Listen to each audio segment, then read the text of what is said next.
So today we will be installing the upper control arms and with a new ball joint on it on the 2002 Ford F-150. You undo this bolt, and then you undo the bottom one right there. Take out the pin first, and then you undo it.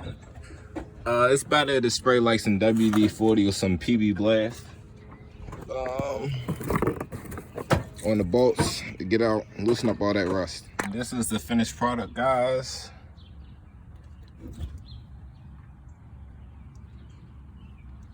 Bolts. I had to undo the sway bar link nut so I could move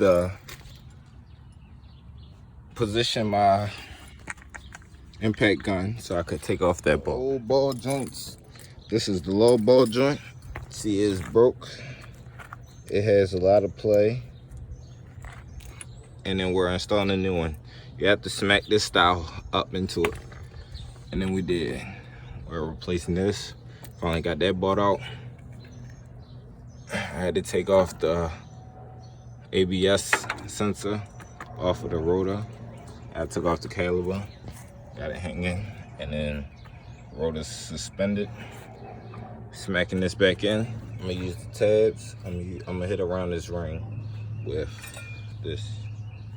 Since we could not get a press from AutoZone, what we did was put the nut in the jack, took off the boot, and we're smacking down. So when we hit down, it forces the low ball joint up.